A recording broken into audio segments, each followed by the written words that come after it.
నమస్తే, welcome to Metro TV news బులెటిన్ల ముందుగా హెడ్లైన్స్ చూద్దాం. ఏఐసీసీ అధ్యక్షుడు ఖర్గే అధ్యక్షతన సిడబ్ల్యూసీ భేటీ, సమావేశంలో పాల్గొన్న ముఖ్యమంత్రి రేవంత్ రెడ్డి.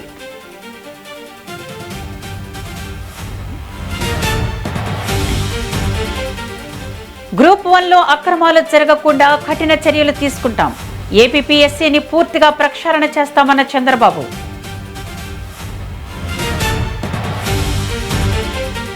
మున్సిపల్ ఎన్నికలకు ఏపీ ప్రభుత్వం గ్రీన్ సిగ్నల్, ఏపీలో 100 పట్టణ స్థానిక సంస్థలకు ఎన్నికలు.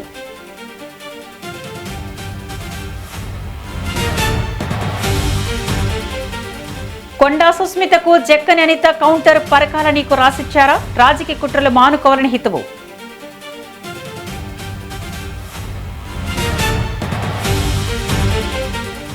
ఏపీలో జూడాల ఉపకార వేతనం పెంపు, ప్రతి సంవత్సరం స్టైఫండ్ పెంపు.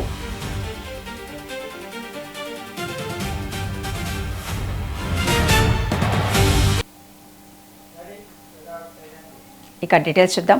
గ్రూప్ 1 పరీక్ష పేపర్ల వ్యవహారంపై శాసనసభలో ముఖ్యమంత్రి చంద్రబాబు కీలక వ్యాఖ్యలు చేశారు. గ్రూప్ 1 పరీక్ష పేపర్లపై రకరకాల చేతిరాతలు ఉన్నాయని, దీనికి సంబంధించిన ఆధారాలు ఫోరెన్సిక్ ల్యాబ్లో లభించాయని తెలిపారు. 734 మంది అభ్యర్థుల ఓఎంఆర్ స్లిప్ను పరిశీలిస్తే 718 స్లిప్స్లో మార్పులు చేర్పులు జరిగినట్లు గుర్తించామని చంద్రబాబు తెలిపారు. 21 ఓఎంఆర్ స్లిప్స్ పై ఎలాంటి సంతకాలు లేకపోవడం అక్రమాలకు పరాకాష్ఠంటూ వ్యాఖ్యానించారు. కనీసం సంతకం పెట్టే సమయం కూడా లేకపోయిందా అంటూ ప్రశ్నించారు. చీఫ్ ఎగ్జామినర్ కరెక్ట్ చేయడానికి లేకపోయినా ఆయనే చేస్తారని చంద్రబాబు వెల్లడించారు. Different handwriting addition other than that of candidate was observed within a single answer script. All ticket number would ichar all indicating involvement of unauthorized person. Ante baita vaadu unauthorized person rasesi వేరే వాళ్ళు ఒకరి పేరుతో ఇంకొకరు రాసి పెట్టేయడం. అంటే ఆ hand writing చూసిన తర్వాత ఫారెన్సిక్ అంతా కూడా ఎవిడెన్స్లో ఎస్టాబ్లిష్ చేసిన ఎవిడెన్సెస్ ఇవన్నీ. నెక్స్ట్ 734 క్యాండిడేట్స్ అధ్యక్ష CFSL reports show alterations, overwriting, additions, deletions nearly 718. ఇందులో మీరు చూస్తే అధ్యక్ష 734, 718 అంటే 97.82% ఆల్టరేషన్ చేశారు. అది ఆల్టరేషన్ కావచ్చు, ఓవర్ రైటింగ్ కావచ్చు, అడిషన్స్ కావచ్చు, డిలీషన్స్ కావచ్చు. ఏమనాలి అధ్యక్ష దీన్ని? ఇది ఎగ్జామ్ ఏ విధంగా అనగలుగుతాం? ఏం చెప్పాలి వీళ్ళకు? 21 of these corrected slips carry no signatures. కనీసం సంతకం పెట్టే సమయం కూడా లేదు వీళ్ళకు. ఆ విధంగా ఇది చేసే పరిస్థితికి వచ్చారు. Examiner or the chief examiner which is mandatory under the rule. అంటే ఇవన్నీ కూడా సిగ్నేచర్ లేకుండా చేసేయడం. తర్వాత ఎగ్జామినర్ ఉంటాడు, చీఫ్ ఎగ్జామినర్ కరెక్ట్ చేయడానికి లేదు, చీఫ్ ఎగ్జామినర్ కరెక్ట్ చేసేస్తాడు. అంటే ఒక పద్ధతి, ఒక ప్రొసీజర్ లేకుండా.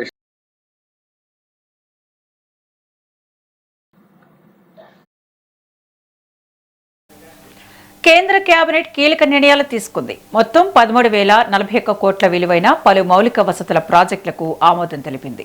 ఇందులో 4 రైల్వే ప్రాజెక్టు ఉన్నాయి. గూడూరు, గుమ్మడిపూడి మధ్య 3 4వ రైల్వే లైన్లకు కేబినెట్ ఆమోదం తెలిపింది. ఈ ప్రాజెక్టుకు 2,229 కోట్లు కేటాయించింది. ఖరగ్పూర్ భద్రక్ 4వ లైన్కు 3,352 కోట్లు, భద్రక్ హరిదాస్పూర్ 4వ లైన్కు 1,583 కోట్లను ఆమోదించింది. కటక్ పారాదీప్ 3, 4 లైన్లకు 2,286 కోట్లు కేటాయించింది. అలాగే ముజఫర్పూర్, సీతామర్హి, సోన్బర్సా 4 లైన్ల హైవేకు 3,591 కోట్ల వ్యయంతో ఆమోదం తెలిపింది. హౌరా చెన్నై హైవేకి కూడా నిధులు కేటాయించింది.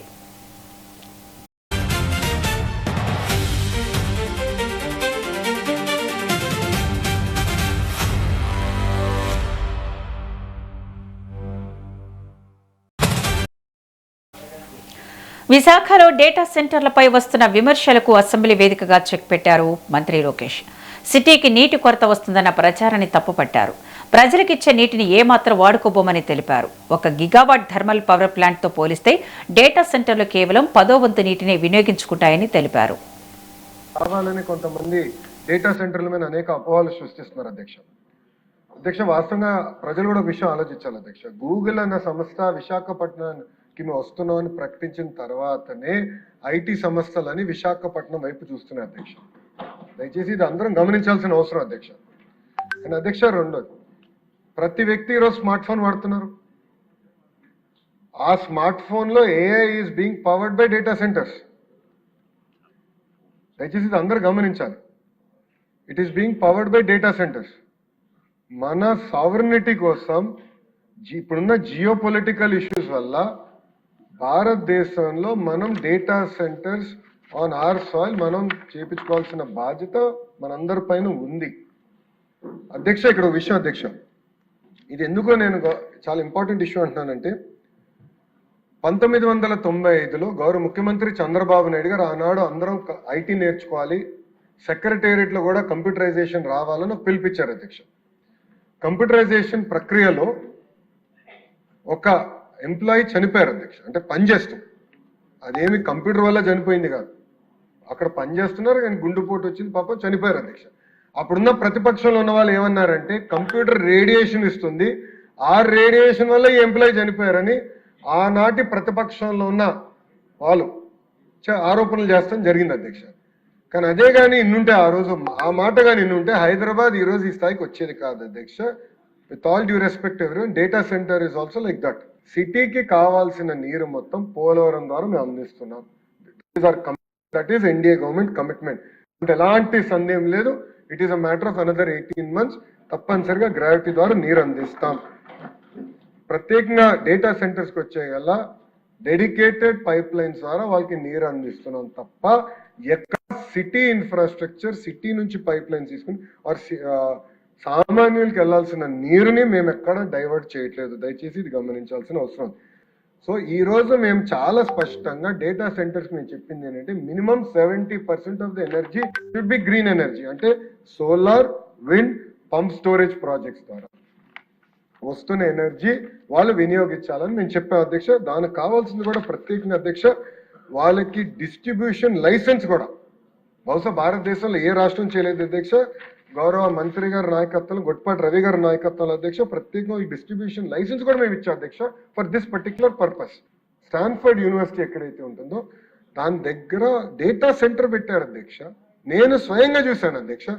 బయట నుంచి అసలు ఏం అసలు సౌండ్ కూడా లేదు. ఎస్, లోపలికి వెళ్తే ఆ బిల్డింగ్ లోపలికి వెళ్తే కంప్యూటర్ కెపాసిటీలో సౌండ్ ఉండొచ్చు, కూలింగ్కి సౌండ్ ఉంది అధ్యక్ష. కానీ బయటకు వచ్చి ఏమి తెలియట్లా. ఈరోజు ఆర్సిలర్ మిత్తల్ స్టీల్ ప్లాంట్ వచ్చింది. ఆర్సిలర్ మిత్తల్ స్టీల్ ప్లాంట్ లో గ్రీన్ స్టీల్ తయారు చేస్తున్నారు. అంటే వాళ్ళు 100% రెన్యూబుల్ ఎనర్జీ వాడి గ్రీన్ స్టీల్ తయారు చేస్తున్నారు. కానీ స్టీల్ ప్లాంట్ ఏర్పాటు చేయాలన్నప్పుడు భూమిని సదరం చేయాల్సిన అవసరం ఉంది. చిన్న చిన్న కొండలు ఉంటే మొత్తం బ్యాలెన్స్ చేసి భూమిని పర్ఫెక్ట్ చేయాల్సి వస్తుంది. అది ప్రకృతిని విధ్వంసం చేస్తున్నాం అంటే అని కొంతమంది ఆరోపణలు చేస్తే ఎంతవరకు న్యాయమో ప్రజలు కూడా ఆలోచించారు. ఎస్, డెవలప్మెంట్ చేసినప్పుడు ప్రకృతి మీద కొంత భారం ఉంటుంది కాదని నేను అన్నట్టు. కానీ ప్రజాప్రతినిధుల పైన, అదేవిధంగా మంత్రిగా నా పైన ఉన్న బాధ్యత, how do we ensure that impact is the least. We have to make sure it is the least impact and ప్రజలకు ఎలాంటి ఇబ్బంది లేకుండా చేయాల్సిన బాధ్యత మా పైన ఉంది. ఒక కార్యాచరణ పెట్టుకుని మేము చేస్తున్నాం. సో ఎవరు ఎలాంటి ఆందోళన చెందాల్సిన అవసరం లేదు. కావాలని కొంతమంది డేటా సెంటర్ల మీద అనేక అపోహలు సృష్టిస్తున్నారు అధ్యక్ష. వాస్తవంగా ఆంధ్రప్రదేశ్ శాసన మండలి సమావేశాలు 3వ రోజు గందరగోళం కొనసాగింది. సభ ప్రారంభమైన కొద్దిసేపటికే వైసీపీ ఎమ్మెల్సీలు డీఎస్సీపై నినాదాలు మొదలుపెట్టారు. చైర్మన్ పోడియంను చుట్టుముట్టి ప్లకార్డులు ప్రదర్శించారు. దీనిపై మంత్రులు తీవ్ర అభ్యంతరాన్ని తెలిపారు. సభను అడ్డుకుంటున్న సభ్యులపై చర్యలు తీసుకోవాలంటూ మంత్రి నాదెండ్ల కోరారు. ఈ సందర్భంలో ప్రొసీజర్పై సంవాదం జరిగింది. గతంలోని రెడ్ లైన్ సంప్రదాయాన్ని చైర్మన్కు మంత్రులు పార్థసారథి, అచ్చెన్నాయుడు గుర్తు చేశారు.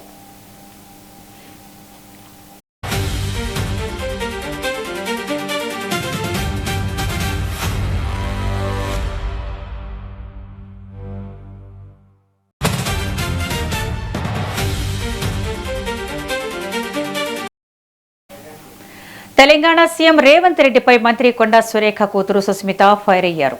పరకాలలో మళ్లీ రేవూరి ప్రకాష్ రెడ్డి నిలబడతారని, గెలిపించాలని ప్రజలను ముఖ్యమంత్రి కోరడంపై అగ్గి మీద గుగ్గిలమయ్యారామె.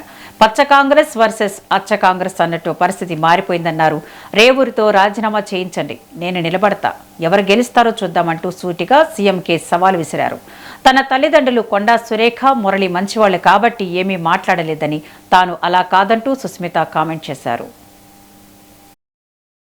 21 ఏళ్ళకే ఎమ్మెల్యే చేయాలి అని చెప్పి నేను అడుగుతా అని చెప్పి నువ్వు అన్నావు. మరి ఇప్పుడు డైపర్లు వేసుకొని ఇప్పుడే తిరుగుతలేడు ఆయన. నువ్వు నెక్స్ట్ 2 ఏళ్ళకి మళ్ళీ సీట్ ఇస్తానంటే ఏంది? ఎక్కడి నుంచి ఎక్కడికి పోతున్నామని అడుగుతున్నా నేను ఇవాళ. నువ్వు ఒకసారి ఒక మాట మాట్లాడుతావు, ఒకసారి ఒక మాట మాట్లాడుతావు. నువ్వు కొండా మురళికి ఎందుకు రాజకీయంగా ఆయనను తొక్కదలుచుకున్నావు? బీసీలను తొక్కదలుచుకున్నావా? నీ తమ్ముడు ఒక షెల్ కంపెనీ పెడితే 200 కోట్ల ఆస్తి ఉన్న ల్యాండ్, గవర్నమెంట్ ల్యాండ్ నువ్వు దారదత్తం చేసావు నీ తమ్ముడికి. ఇట్లా నీ తమ్ముళ్ళు నువ్వు రాష్ట్రం మీద పడి తింటని తప్పితే ఇంకేం చేయలేదు. అట్లాంటిది నా ఇలాకాకు వచ్చి, కొండా ఇలాకాకు వచ్చి రేవూరు ప్రకాష్ రెడ్డిని మళ్ళీ గెలిపించమని చెప్పడంలో నీ ఆంతర్యం ఏంటిది అని అడుగుతున్నా నేను ఇవాళ. అధిష్టానం అన్నా, రాహుల్ గాంధీ గారు అన్నా, సోనియా గాంధీ గారు అన్నా, ప్రియాంక గాంధీ గారు అన్నా గౌరవం ఉంది. వాళ్ళు ఖచ్చితంగా అన్ని చూస్తున్నారు, అన్ని అబ్జర్వ్ చేస్తున్నారు. అది మీరు చూసుకోవాలి. మరి ఎందుకు అని అంటే నెక్స్ట్ టైంకి మరి మీరు ఉండాలా, ఉండద్దా, ఓడిపోతారా అనేది కూడా కొంచెం సందిగ్ధంలో ఉండాలి. మరి మీరు ఎందుకు అని అంటే మీరు అట్లా ప్రవర్తిస్తున్నారు ఒక్కొక్కళ్ళ దగ్గర. ఇది అచ్చ కాంగ్రెస్ వర్సెస్ పచ్చ కాంగ్రెస్ అయింది ఇక్కడ. మంత్రి కొండా సురేఖ కుమార్తె సుస్మిత వ్యాఖ్యలు కాంగ్రెస్ పార్టీలో చర్చనీయాంశంగా మారాయి. సీఎం రేవంత్ రెడ్డి పాలనపై సుస్మిత చేసిన వ్యాఖ్యలపై ఎమ్మెల్యేలు Revuri Prakash Reddy, Nagaraju, handlooms corporation vice chairman Anitha Jakari తీవ్రంగా స్పందించారు. మంత్రి కొండా సురేఖతో తనకు ఎలాంటి విభేదాలు లేవని రేవూరి స్పష్టం చేశారు. పరకాలలో సీఎం రేవంత్ రెడ్డి పర్యటన ఖరారైన వెంటనే మంత్రికి సమాచారం ఇచ్చానని, సభకు వస్తానని ఆమె చెప్పారని తెలిపారు. సుస్మిత వ్యాఖ్యలను పట్టించుకోవాల్సిన అవసరం లేదని ఎమ్మెల్యే నాగరాజ్ అన్నారు. కాంగ్రెస్ పార్టీ, ముఖ్యమంత్రి రేవంత్ రెడ్డి గురించి మాట్లాడడానికి సుస్మిత ఎవరని అనిత ఆగ్రహం వ్యక్తం చేశారు. లాస్ట్ ట్యూస్డే గౌరవ ముఖ్యమంత్రి గారి దగ్గర మేము మాట్లాడిన తర్వాత ఒక షెడ్యూల్ అనౌన్స్ అయిన తర్వాత 16వ తారీఖు వస్తా అని చెప్పిన తర్వాత ఫస్ట్ కాల్ నేను గౌరవ మంత్రివర్యులు కొండా సురేఖ గారికి ఫోన్ చేసిన. ఫోన్ చేశా. 16వ తారీఖు ప్రోగ్రామ్ అన్నప్పుడు ఆ రోజు వస్తా అన్నా అని కూడా చాలా స్పష్టంగా చెప్పారు. 16వ తారీఖు ప్రోగ్రామ్ అన్నప్పుడు 16వ తారీఖు ఉదయం నేను మళ్ళీ ఫోన్ చేశాను. ఎన్ని గంటలకు వస్తున్నారు అన్నారు. 3:15 షెడ్యూల్ ఉన్నది అని చెప్పారు. నేను వస్తానన్నా, నేను చక్కగా మేడారం పోతాను, మేడారం చూసుకొని ములుగు అటెండ్ కాలేను, ములుగు అటెండ్ అయితే మళ్ళీ మన దగ్గర అటెండ్ కాలేను కనుక నేను చక్కగా వచ్చేస్తానని అన్నారు. అట్లనే మేడం మినిస్టర్ గారు, మన కుంకుమేశ్వర స్వామి టెంపుల్కు కూడా గౌరవ ముఖ్యమంత్రి గారు SDF కింద, స్పెసిఫిక్గా చెప్తున్నా, SDF కింద 5 కోట్లు ఇచ్చిండు, మీరు వస్తే ఇద్దరం కలిసి టెంపుల్కి పోదాం, వాళ్ళు కుంకుమేశ్వర స్వామి దర్శనం చేసుకుని పోదామని. మా గౌరవ ముఖ్యమంత్రి, మన గౌరవ ముఖ్యమంత్రి పైన కామెంట్ చేసిండ్రు. వారికి ఏ అర్హత లేదు, పార్టీలో సభ్యత్వం లేదు, అర్హత లేదు. అర్హత లేకుండా కామెంట్ చేస్తే ఆన్సర్ ఇవ్వాల్సిన అవసరం లేదు. ఒక తెలుగులో సామెత ఉంది, పిల్లకాకి కేమెరక ఉండిలా దెబ్బ అని. మేము ఆ విధంగానే చూస్తున్నాం. మరి అమ్మాయి ఏ విధంగా మరి ఎవరు ప్రోత్సహిస్తుందో తెలియదు. ఒక చిన్న పెద్ద అని తేడా లేకుండా మరి డైపర్లు ఎవరు వేసుకుంటుండ్రో తెలుసు. So we don't want to comment on her. ఆమెకు అర్హత లేదు, మా పార్టీకి సంబంధం లేదు. మా ముఖ్యమంత్రి అనే అర్హత కూడా కాలి గోటికి కూడా సమానం రాదు. అంతకంటే ఎక్కువ దెర్ ఇస్ నో కామెంట్. పచ్చ కామెంట్లకు పచ్చనే కనబడుతుంది, అలాంటిది ఏం లేదు. ఆ డామినేషన్ లేదు, ఏం లేదు. అందరము ఇది ఒక కుటుంబం లాగా పోతుంది కాంగ్రెస్. ఎవరైతే పడని వాళ్ళు ఉన్నారో వాళ్ళు ఇట్లా కామెంట్ చేస్తున్నారు తప్ప పచ్చ కామెరలు లేవు, పచ్చ చొక్కాలు లేవు. అంత కాంగ్రెస్ కుటుంబమే తప్ప ఎవరే ఒక్కరి మీద ఒకరు డామినేషన్ లేదండి.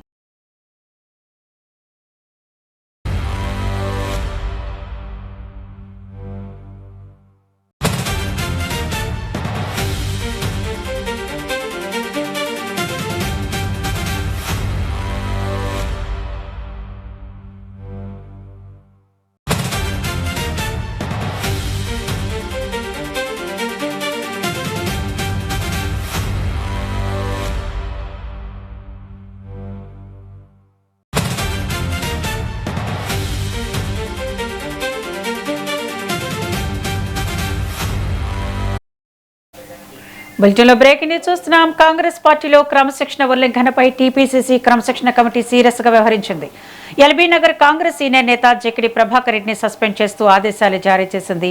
పలువురిని వ్యక్తిగత విషయాలతో పాటు కులాల పేరుతో దూషించిన ఘటనలకు సంబంధించి ఆధారాలు ఉన్నందున చర్యలు తీసుకున్నట్లు కమిటీ తెలిపింది. మరోవైపు మంత్రి కొండా సురేఖకు టీపీసీసీ క్రమశిక్షణ కమిటీ నోటీసులు జారీ చేసింది. ఇక దీనిపై మరింత సమాచారాన్ని మా బ్యూరో చీఫ్ శేఖర్ అందిస్తారు. శేఖర్, ఎల్బీ నగర్ కాంగ్రెస్ నేత జక్కిడి ప్రభాకర్ రెడ్డి, కాంగ్రెస్ పార్టీ సీనియర్ నాయకుడు జక్కిడి ప్రభాకర్ రెడ్డి, జక్కిడి శివచరణ్ రెడ్డి ప్రస్తుతం యూత్ కాంగ్రెస్ అధ్యక్షుడిగా ఉన్నారు తెలంగాణ రాష్ట్రంలో. అలా తన ఫాదర్ అయిన జక్కిడి ప్రభాకర్ రెడ్డి కాంగ్రెస్ పార్టీలో మొదటి నుంచి సీనియర్ నేతగా ఉన్నారు. తను ఈ మధ్య కాలంలో చేసిన ఏదైతే వివాదాస్పద వ్యాఖ్యలు పార్టీ నేతల పైన, ఈశ్వరమ్మ యాదవ్ అంశం కావచ్చు, సత్యనారాయణ అంశం కావచ్చు, తను చేసిన వ్యక్తిగత దూషణల పైన ఆధారాలను పూర్తిగా తన జక్కిడి ప్రభాకర్ రెడ్డి చేసిన వివాదాస్పద వ్యాఖ్యలను టీపీసీసీ కాంగ్రెస్ పార్టీ క్రమశిక్షణ కమిటీ పరిశీలించిన తర్వాత తన పైన వేటు వేసింది. పార్టీ నుండి సస్పెండ్ చేస్తూ కాంగ్రెస్ లో వరుసగా క్రమశిక్షణ రాహిత్యానికి పాల్పడ్డట్టుగా భావించి ఎల్బీ నగర్ కాంగ్రెస్ నేత జక్కిడి ప్రభాకర్ రెడ్డి పైన సస్పెన్షన్ వేటు వేసింది టీపీసీసీ క్రమశిక్షణ కమిటీ. దానికి సంబంధించిన ఆదేశాలు కూడా జారీ చేసింది. ఇప్పటికే కులాల పేరుతో దూషించాడు, అనేక అంశాలు ఈశ్వరమ్మ యాదవ్ విషయంలో కావచ్చు, సత్యనారాయణ విషయంలో కావచ్చు, కులాల ఆధారంగా కులాల దూషణకు పాల్పడ్డ నేపథ్యంలో ఈ క్రమశిక్షణ కమిటీ మాత్రం సస్పెండ్ చేస్తూ తనకు నోటీసులను జారీ చేసింది. మరోపక్క రాష్ట్రంలో వరుసగా చూసుకుంటున్నాము కాంగ్రెస్ నేతల మధ్య వివాదాలు, ఒకటి మరొక ముందుకే మరొకటి వరుసగా చూస్తున్నాం. ఈ రోజే రాష్ట్ర వ్యాప్తంగా సంచలనం సృష్టించిన సీఎం రేవంత్ రెడ్డి పైన వ్యాఖ్యలు చేస్తూ కొండా సురేఖ మంత్రి, కొండా సురేఖ కూతురు కొండా సుష్మితా పటేల్ కూడా సంచలన వ్యాఖ్యలు చేశారు. ఏకంగా సీఎం రేవంత్ రెడ్డి పైనే దూషణలకు దిగిన పరిస్థితిని మనం చూసాం.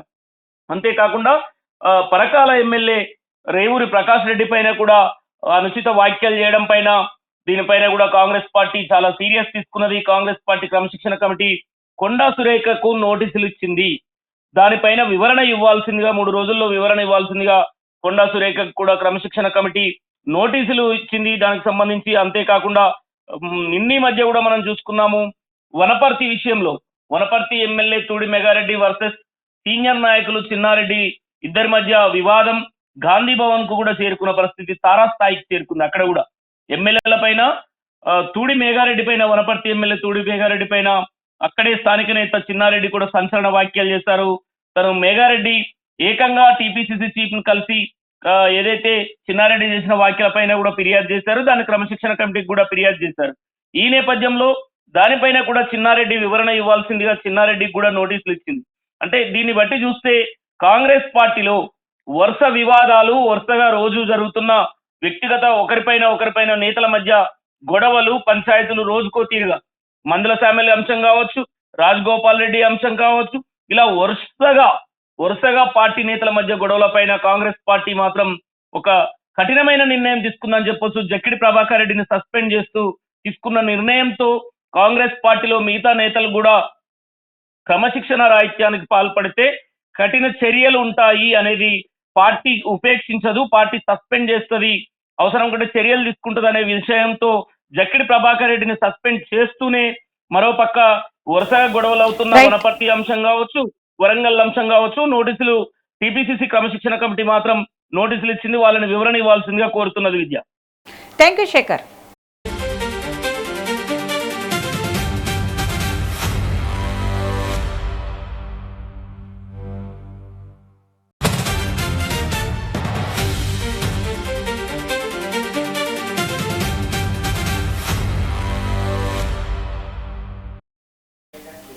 సెనత్ నగర్ టిమ్స్ ఆసుపత్రి సందర్శనకు వెళ్లకుండా బీఆర్ఎస్ నేతలను పోలీసులు ముందస్తుగా హౌస్ అరెస్ట్ చేశారు. మాజీ మంత్రులు హరీష్ రావును పోలీసులు నిర్బంధించారు. కోకాపేటలోని హరీష్ రావు నివాసం వద్ద భారీగా పోలీసులు మోహరించి ఆయన్ను అరెస్టు చేశారు. హౌస్ అరెస్టు విషయం తెలుసుకున్న ఎల్బీ నగర్ ఎమ్మెల్యే సుధీర్ రెడ్డి అక్కడికి చేరుకున్నారు. అనుమతి లేదంటూ పోలీసులు తమను అడ్డుకోవడాన్ని బీఆర్ఎస్ నేతలు తప్పుపట్టడంతో ఉద్రిక్తత నెలకొంది. ప్రజా సమస్యలపై ప్రశ్నించినందుకే నిర్బంధాలు చేస్తున్నారని హరీష్ రావు ఆరోపించారు.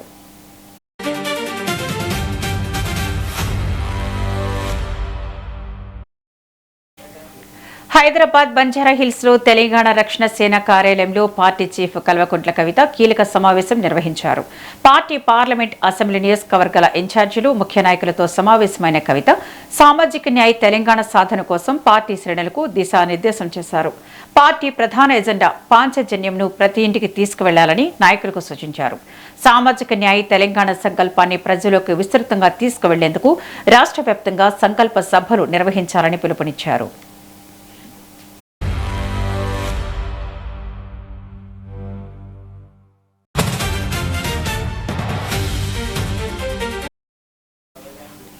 నిజామాబాద్ లో ఉమ్మడి జిల్లా పొలిటికల్ అఫైర్స్ కమిటీ సమావేశం జరిగింది. టీపీసీసీ అధ్యక్షుడు ఎమ్మెల్సీ మహేష్ కుమార్ గౌడ్, ఇన్ఛార్జి మంత్రి సీతక్క సమావేశంలో పాల్గొన్నారు. గత పీఎస్సీ సమావేశంలో తీసుకున్న నిర్ణయాల మేరకు పలువురు నాయకులు, కార్యకర్తలకు వివిధ స్థాయిలో ప్రాతినిధ్యం కల్పించినట్లు మహేష్ కుమార్ గౌడ్ తెలిపారు. ఓటరు జాబితా సవరణ ప్రక్రియలో ఆర్మూరు నియోజకవర్గంలో ఓట్ల తొలగింపు అధికంగా జరిగిందని పేర్కొంటూ బూత్ స్థాయి ఏజెంట్లు అప్రమత్తంగా ఉండాలని ఆయన సూచించారు. 2002 ఆధారిత పత్రాల పరిశీలనతో పాటు ఓటరు జాబితాలపై జాగ్రత్తలు తీసుకోవాలని మహేష్ కుమార్ గౌడ్ ఆదేశించారు. మండల కాంగ్రెస్ కమిటీల నియామకాలను ఈ నెలాఖరులోగా పూర్తి చేయాలని స్పష్టం చేశారు. గతంలో జరిగిన పిఎస్ సమావేశంలో కొన్ని నిర్ణయాలు తీసుకున్నాం. కొంతమందికి ఇంకా ప్రాతినిధ్యం పెంచాలని ఇవాళ చాలా మందిని ఇవాళ ఈ సమావేశానికి ప్రత్యేక ఆహ్వానించుకోవడం జరిగింది. ఇవాళ మన ముందున్నటువంటి ముఖ్య అంశాలు 2-3 అంశాలు సీరియస్ అంశాలున్నాయి. ఒకటి ఎస్ఐఆర్, నిజామాబాద్ పట్టణం బోధన్ ఆర్మూర్ సెమీ అర్బన్ లో ఎస్ఐఆర్ లో ఓట్ల తొలగింపు కొంత ఎక్కువ సంఖ్యలో జరిగింది. అనుమానాస్పదమైనటువంటి ఓట్లు అనామలీస్ కొంత ఎక్కువ సంఖ్యలో ఉన్నాయి. బిఎల్ఏలు సరిగా ఇల్లు ఎల్లి తర్కీదు చేయలేదు. బిఎల్ఏ బిఎల్ఏలు మనం నియమించిన బిఎల్ఏలు కూడా సక్రమంగా కార్యక్రమాలు చేయలేదు. తద్వారా సామాన్య పౌరులు స్థానిక సంస్థల ఎన్నికలకు సిద్ధం కావాలని వైసీపీ అధినేత వైఎస్ జగన్ పార్టీ కేడర్కు పిలుపునిచ్చారు. వైసీపీ నేతలతో నిర్వహించిన సమావేశంలో పాల్గొని నేతలకు దిశానిర్దేశం చేశారు. ఎన్నికలు ఎప్పుడు జరిగినా వైఎస్ఆర్ కాంగ్రెస్ పార్టీదే విజయమని ధీమా వ్యక్తం చేశారు. పార్టీ నేతలు నిత్యం ప్రజలతో మమేకమై పని చేయాలని సూచించారు. వైసీపీపై రోజురోజుకు ప్రజాదరణ పెరుగుతోందన్నారు. మరో ఏడాదిలో తన పాదయాత్ర ప్రారంభమవుతుందని తెలిపారు. కూటమి ప్రభుత్వంపై ప్రజలు తీవ్ర వ్యతిరేకత ఉందని ఆరోపించారు. రాష్ట్రంలో శాంతి భద్రతలు దారుణంగా దిగజారిపోయాయని విమర్శించారు.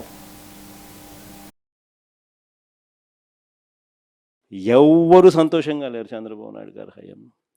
ఇలాంటి పరిస్థితుల్లో లోకల్ బాడీ ఎలక్షన్స్ జరగబోతా ఉన్నాయి. ఇక్కడ జాగ్రత్తగా చూసుకోండి. చంద్రబాబు నాయుడు గారు ఒక విలన్. లోకల్ బాడీ ఎలక్షన్ సరిగ్గా జరగనీడు. పోలీసులను పెడతాడు, దౌర్జన్యం చేస్తాడు, బెదిరిస్తాడు, ప్రలోభాలు పెడతాడు. ఎన్నికలలో దుర్మార్గంగా గెలిచే ప్రయత్నం చేస్తాడు. చేస్తాడు. కానీ అందరూ గుర్తుపెట్టుకోండి, ప్రజలు మనకు సపోర్ట్గా ఉన్నారనేది మాత్రం ఖచ్చితంగా గుర్తుపెట్టుకోండి. ఎన్నికలు ఖచ్చితంగా జరిగించండి. అన్ని రకాలుగా మీకు పార్టీ సపోర్ట్గా ఉంటుంది. వేనన్న సపోర్ట్గా ఉంటాడు, జగనన్న సపోర్ట్గా ఉంటాడు, వైఎస్ఆర్ కాంగ్రెస్ పార్టీ సపోర్ట్గా ఉంటాడు. గెలుపు ఓటమిలు వాళ్ళు ఏ రకంగా మేనేజ్ చేసినా, ఏ రకంగా ఒత్తిడి తీసుకొచ్చినా, ఏ రకంగా పోలీసులను పెట్టుకొని ఏం చేసినా కూడా యుద్ధం మాత్రం జరగాలి. ఒకవేళ వీళ్ళను పోలీసులను దుర్వినియోగం చేసి ఆ చిన్న చిన్న స్థానాల్లో సైతం గెలిచడం కోసం గాన వాళ్ళు దుర్మార్గాలు చేస్తే. ఏపీలో మాజీ ఎంపీ విజయసాయిరెడ్డి కొత్త రాజకీయ పార్టీ ఏర్పాటు దిశగా అడుగులు వేస్తున్నట్లు ప్రకటించారు. తిరుమలలో శ్రీవారి దర్శనం అనంతరం ఆయన తన రాజకీయ భవిష్యత్తుపై కీలక ప్రకటన చేశారు. ప్రజల వాణిని చట్టసభలో వినిపించేందుకే రాజకీయ పార్టీ ఏర్పాటు చేయాలని భావిస్తున్నట్లు విజయసాయిరెడ్డి తెలిపారు. కొత్త పార్టీ ఏర్పాటు, దాని విధి విధానాలపై ఈ నెలలోనే తదుపరి రాజకీయ ప్రణాళికను ప్రకటిస్తానని చెప్పారు.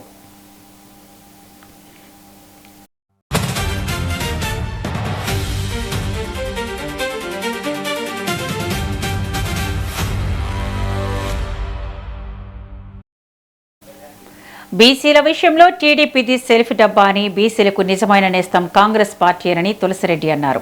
1970లోనే కాంగ్రెస్ ప్రభుత్వం బీసీలకు విద్య, ఉద్యోగాల్లో 25% రిజర్వేషన్లు కల్పించిందని, 1994లో స్థానిక సంస్థలో బీసీలకు 34% రిజర్వేషన్లు కల్పిస్తూ చట్టం చేశారని తులసిరెడ్డి తెలిపారు.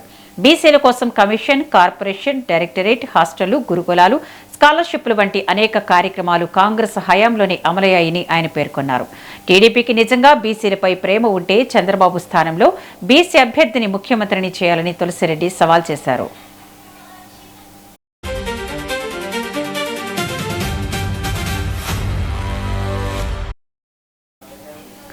వరంగల్ జిల్లా నర్సంపేటలో ఇవాళ బంద్కు బీఆర్ఎస్ పార్టీ పిలుపునిచ్చింది. దివంగత నేత మాజీ ఎమ్మెల్యే పెద్ది సుదర్శన్ రెడ్డి విగ్రహం తొలగింపుతో నిన్న నర్సంపేటలో ఉద్రిక్తత నెలకొంది. విగ్రహం తొలగింపును నిరసిస్తూ భారీ సంఖ్యలో బీఆర్ఎస్ శ్రేణులు ధర్నాలు, ఆందోళనలు చేపట్టాయి. ప్రభుత్వ దిష్టిబొమ్మను దహనం చేయడంతో పోలీసులు పలువురిని అరెస్టు చేశారు. ఈ అరెస్టుల విగ్రహం తొలగింపును నిరసిస్తూ ఇవాళ నర్సంపేట బంద్కు బీఆర్ఎస్ పిలుపునిచ్చింది. బంద్కు ప్రజలు, వ్యాపారులు సహకరించాలని పార్టీ నేతలు కోరారు. బంద్ నేపథ్యంలో ఎలాంటి అవాంఛనీయ ఘటనలు జరగకుండా పోలీసులు భద్రత ఏర్పాట్లు చేస్తున్నారు.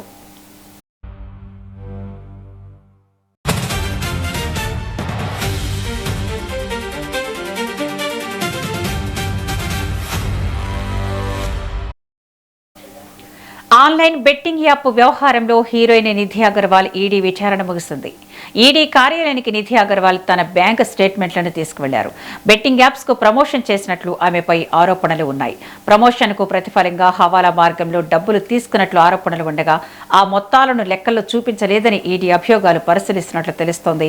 ఇప్పటికే ఈ కేసులో పలువురు టాలీవుడ్ నటులను ఈడీ అధికారులు విచారించారు. మొత్తం 14 బెట్టింగ్ యాప్స్ కు సెలబ్రిటీలు చేసిన ప్రమోషన్లపై దర్యాప్తు చేపట్టారు. నిధి అగర్వాల్ను కూడా ప్రమోషన్లు, చెల్లింపులు, బ్యాంకు లావాదేవీలకు సంబంధించిన అంశాలపై అధికారులు ప్రశ్నించారు.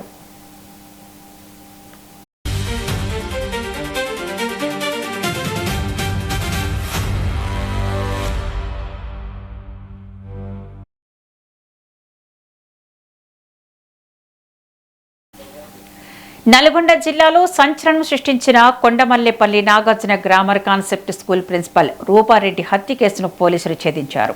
పాఠాలు చెప్పిన టీచర్నే కడతీర్చిన 2 10వ తరగతి విద్యార్థులను పోలీసులు అరెస్టు చేశారు. 2 మైనర్లేనని పోలీసులు తెలిపారు. హత్య కేసు దర్యాప్తు కోసం 5 ప్రత్యేక బృందాలను ఏర్పాటు చేసిన పోలీసులు హత్య జరిగిన ప్రదేశంతో పాటు సుమారు 30 కిలోమీటర్ల పరిధిలోని 70 సీసీ కెమెరాలను నిరంతరం పరిశీలించారు. ఈ క్రమంలో కేసులో కీలక ఆధారం పోలీసులకు లభించింది. హత్యకు ముందు రెక్కి నిర్వహించిన నిందితులు కొండమల్లేపల్లిలో కత్తి, గ్లౌజులు కొనుగోలు చేసి ప్రిన్సిపల్ ఇంట్లోకి చొరబడి హత్యకు పాల్పడినట్లు పోలీసులు తెలిపారు. నిందితుల నుంచి ₹154,000, మృతురాలి ఐఫోన్, కత్తి, గ్లౌజులు, మాస్కులు, సెల్ఫోన్లు పోలీసులు స్వాధీనం చేసుకున్నారు.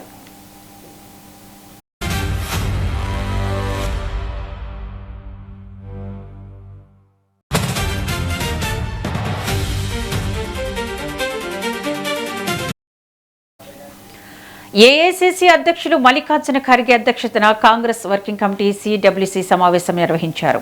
సమావేశానికి కాంగ్రెస్ అగ్రనేతలు సోనియా గాంధీ, రాహుల్ గాంధీ, ప్రియాంక గాంధీతో పాటు తెలంగాణ ముఖ్యమంత్రి రేవంత్ రెడ్డి హాజరయ్యారు. సిడబ్ల్యూసీ సభ్యులు కేసీ వేణుగోపాల్, పి చిదంబరం, వీరప్ప మొయిలీ, అంబికా సోని, జయరాం రమేష్, సచిన్ పైలట్, దామోదర రాజనరసింహ, దిగ్విజయ్ సింగ్, ఎన్ రఘువీరారెడ్డి, పలంరాజు తదితరులు సమావేశంలో పాల్గొన్నారు. కాంగ్రెస్ పాలిత రాష్ట్రాల ముఖ్యమంత్రులు కూడా సమావేశంలో పాల్గొన్నారు.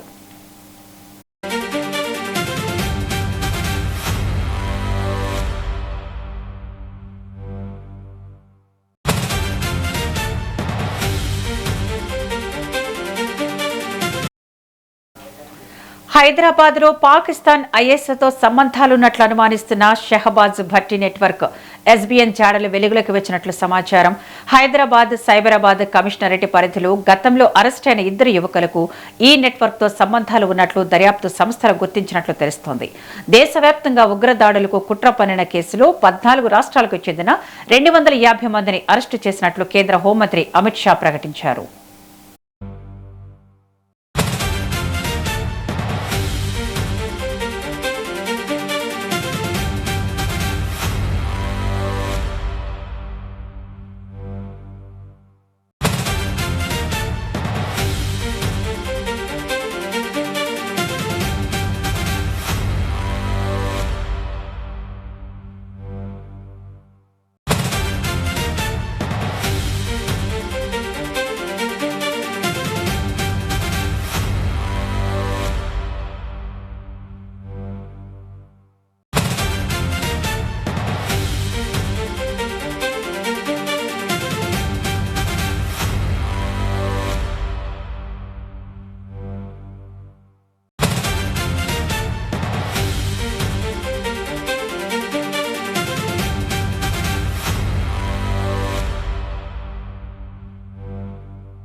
ఉగ్రవాదుల స్వర్గధామం పాకిస్తాన్ అని మరోసారి రుజువైంది. ఆ దేశానికి చెందిన ప్రముఖ మత గురువు నసీర్ మద్నీ భయంకర వాస్తవాలు బయటపెట్టారు. భారత్లో ఎన్నో ఘోర పేలులకు కారణమైన లష్కరే తోయిబా ఉగ్రవాద సంస్థ వ్యవస్థాపకుడు, most wanted terrorist Hafiz Saeed పై మద్నీ సంచలన వ్యాఖ్యలు చేశారు. జమ్మూ కాశ్మీర్లోకి ఏకంగా 10,000 మంది ఉగ్రవాదులను పంపించాడంటూ ఓ సభలో చెప్పారు.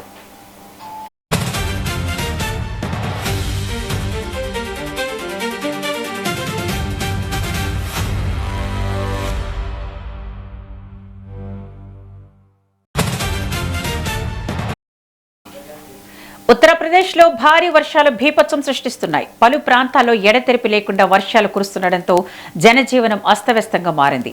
భారీ వర్షాలకు రోడ్లపై పెద్ద ఎత్తున నీరు నిలిచిపోవడంతో రాకపోకలకు తీవ్ర అంతరాయం ఏర్పడింది. ముఖ్యంగా దక్షిణ యూపీలో భారీ నుంచి అతి భారీ వర్షాలు కురిసే అవకాశం ఉందని వాతావరణ శాఖ హెచ్చరించింది. పలు జిల్లాలో ఉరుములు, మెరుపులతో కూడిన వర్షాలతో పాటు ఈదురుగాలులు వీచే అవకాశం ఉందని అధికారులు తెలిపారు.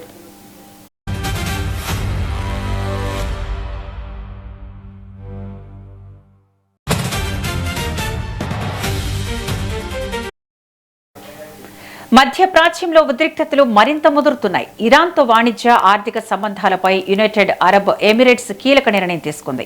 ఇరాన్తో అన్ని రకాల వాణిజ్య లావాదేవీలు, ఆర్థిక కార్యకలాపాలను నిలిపివేస్తున్నట్లు ప్రకటించింది. తదుపరి ఆదేశాలు వచ్చే వరకు ఈ నిర్ణయం అమల్లో ఉంటుందని స్పష్టం చేసింది. ఇరాన్ నుంచి వచ్చిన బాలిస్టిక్ క్షిపణులే ఇందుకు కారణమని యుఏఈ తెలిపింది. ఇరాన్ తమ దేశంపైకి 2 బాలిస్టిక్ క్షిపణులు ప్రయోగించిందని యుఏఈ అధికారులు చెబుతున్నారు.